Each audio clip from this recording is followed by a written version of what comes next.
안녕하세요. 펠트 친구입니다. 이번에는요, 페이퍼 자수 에펠탑을 해보도록 하겠습니다. 제품을 한번 보도록 할까요? 수놓을 위치가 포함되어 있는 겉지가 2장이고요. 안지, 카드봉투, 십자수실, 그리고 시침핀 바늘이 포함돼요. 페이퍼 자수에 사용된 실을 설명을 좀 해드릴게요. 자수에 들어가는 실의 색상은 정해져 있지 않아요. 그 상품 안에 들어있는 여러 가지 색 중에서 마음에 드는 색을 골라서 술을 놓아 주시면 되고요. 자수 실을 이용을 해서 술을 놓아 주는데요. 6가닥의 얇은 실이 합쳐져서 이루어져 있어요. 그래서 원하는 두께만큼 실을 빼내서 사용을 하시면 되거든요. 페이퍼 자수는 실의 두께는 정해져 있지 않아요. 그렇지만 제가 디자인을 하고 샘플 작업을 하면서 4줄이 가장 예쁜 것 같아요. 바느질 하기도 편하고, 그래서 4줄을 기준으로 설명을 해드릴 건데요. 술을 넣을 때 꼭 4줄만 하실 수 있는 건 아니에요. 복잡하게 엮여 있는 경우에는 실을 더 얇게 해서 해주는 게 더 예쁠 수도 있거든요.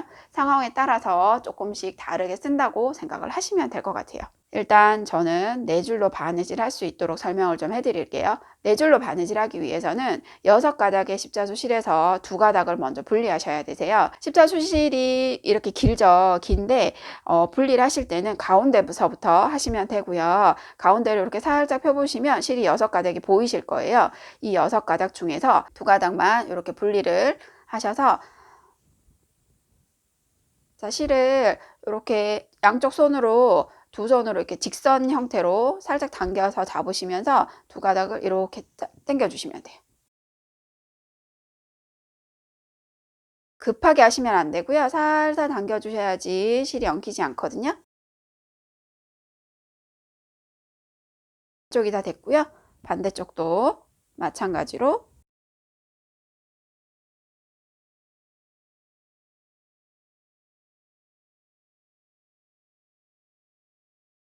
이렇게 분리하시면 돼요. 그러면 2가닥, 4가닥 이렇게 분리가 되죠. 이렇게 분리된 실을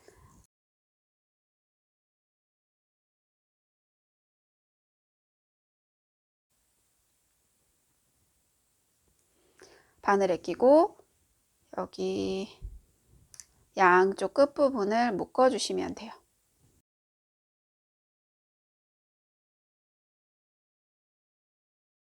자, 이렇게 묶어 주시면 여기가 총 4가닥의 실로 바느질이 되세요. 자, 이렇게 준비를 해 주시면 됩니다. 종이에 예쁜 에펠탑 무늬가 인쇄되어 있죠. 자, 이제 이 종이에 표시되어 있는 선을 따라서 술을 놓아 줄 건데요.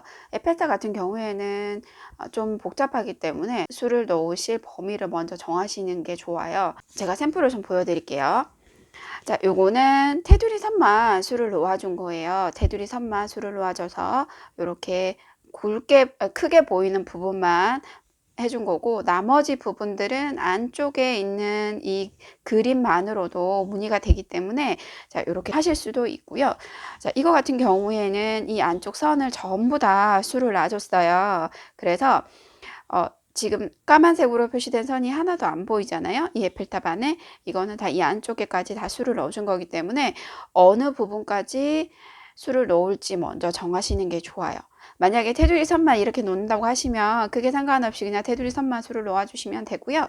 이 안쪽까지 술을 넣자 하신다면 안쪽부터 먼저 술을 놓아 주시는 게 나중에 술을 넣기가 훨씬 더 쉽거든요. 물론 테두리 선을 넣고 그 안에다 술을 넣는 게 안 되는 거는 아니에요. 하지만 그 수가 놓아져 있는 상태에서 안쪽을 채워 넣어야 되기 때문에 이게 훨씬 더 안쪽을 먼저 채워 놓고 하시는 게 훨씬 더 쉬워요. 그래서 어떻게 하실 건지를 일단 정하시고요. 그리고 나서 하나씩 하시면 돼요.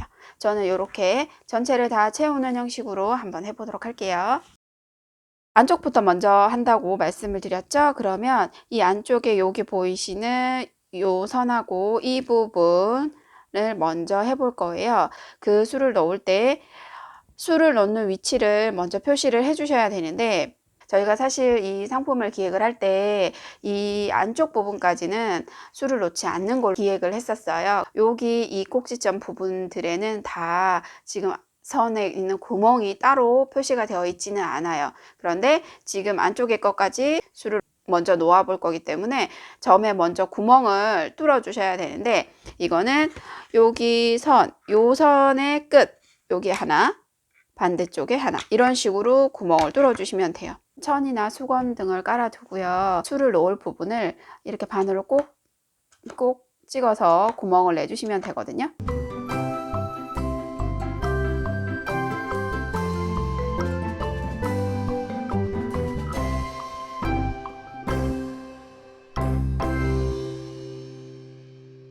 자, 뒤쪽에서 보시면 이런 형태로 되고요. 여기에 맞춰서 술을 놓아 주시면 되세요. 실은 바깥쪽 테두리 부분하고 큰 부분 같은 경우에는 4가닥으로 바느질을 해줄 거예요. 그런데 이 안쪽 부분은 좁은 면적 안에 여러 개를 술을 놓아줘야 되기 때문에 4가닥이 너무 놓아줘야 되기 때문에 4가닥이 너무 굵을 수 있어요. 그래서 2가닥으로 술을 놓아주도록 하겠습니다. 십자수실을 2가닥을 빼서 양쪽 끝을 연결을 하시면 4가닥이 되죠. 그런데 한쪽 끝만 연결을 하시면 2가닥으로 바느질이 되는 거거든요.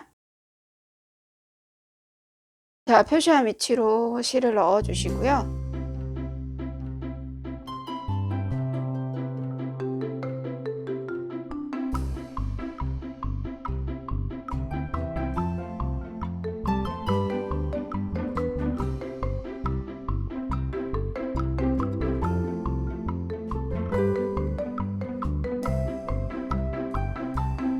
자, 윗부분 수가 놓여졌죠?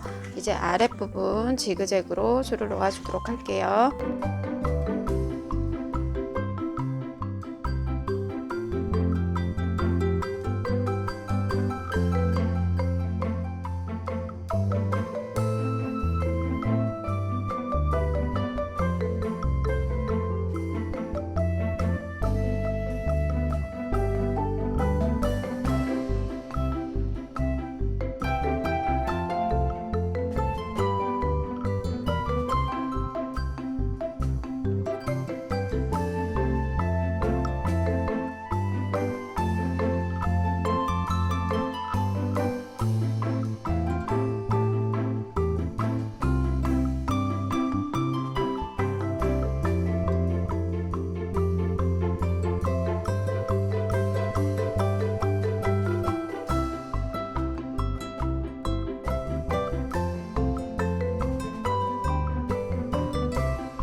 자, 이제 나머지 부분들은 전부 4줄로 바느질을 해줄 거예요. 자, 이제 바느질할 위치를 표시를 해 보도록 할게요.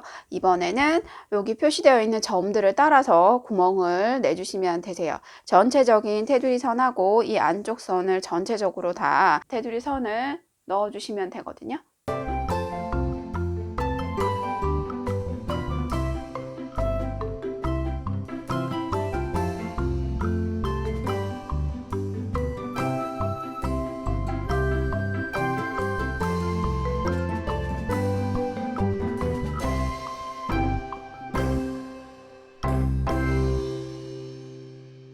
자, 이제 실 4줄을 이용을 해서 이 테두리 부분을 술을 놓아 주시면 돼요. 시작하는 위치는 어디가 돼도 상관이 없고요. 자, 여기서부터 시작을 해볼까요? 가금질 하듯이 술을 놓으셔도 되고요. 아니면 홈질 하듯이 술을 놓으셔도 돼요.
위에 부분을 수를 다 놨고요.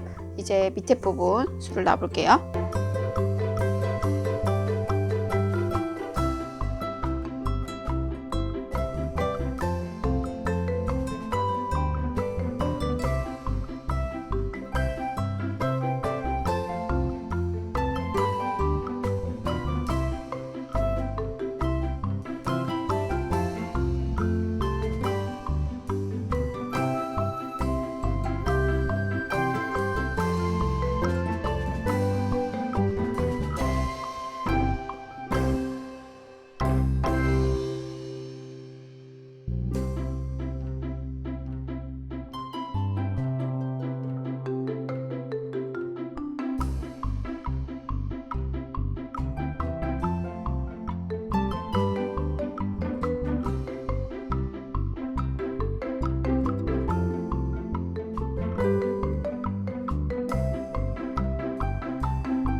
에펠탑 수가 다 놓여졌죠. 이제 마무리를 해보도록 할게요. 뒷면을 보시면 이렇게 실디하고 매듭 자국이 있는데요. 이걸 감춰 주셔야 돼요. 일단 카드를 끝과 끝이 맞물리도록 이렇게 접어 주시면 되거든요. 자, 이렇게 접어 주시고 상품 안에 안지가 들어 있어요. 아무런 무늬가 없는 종이가 안지인 거고요. 이 안지를 마찬가지로 끝과 끝을 접어서 바늘을 이렇게 꾹 눌러 주시면 돼요. 그런 다음에 지금 수놓은 카드 뒷면에 접혀져 있는 중심 부분을 잘 맞춰서 이렇게 붙여 줄 거예요. 위치를 확인을 하시고요. 안지의 흰색 부분에 딱불을 붙여 주시고요.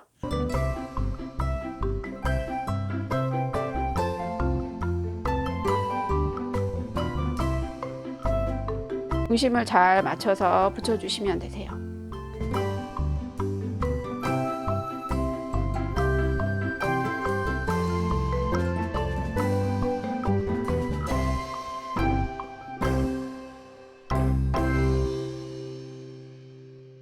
안쪽은 이렇게 전체를 다 붙여주실 수도 있고요. 아니면 이런 바느질 선이 보여도 괜찮다고 생각을 하시면 카드의 가운데 부분만 붙여주셔도 이런 형태의 안지를 만드실 수가 있어요. 페이퍼 자수 에펠탑이 완성이 되었어요. 지금까지 페이퍼 자수 에펠탑을 수놓아 봤는데요. 같은 디자인이라고 하더라도 실을 어떻게 선택하느냐에 따라서 느낌이 많이 달라지죠. 원하시는 실을 선택을 하셔서 예쁘게 수놓아 보세요. 지금까지 펠트 친구였습니다. 고맙습니다.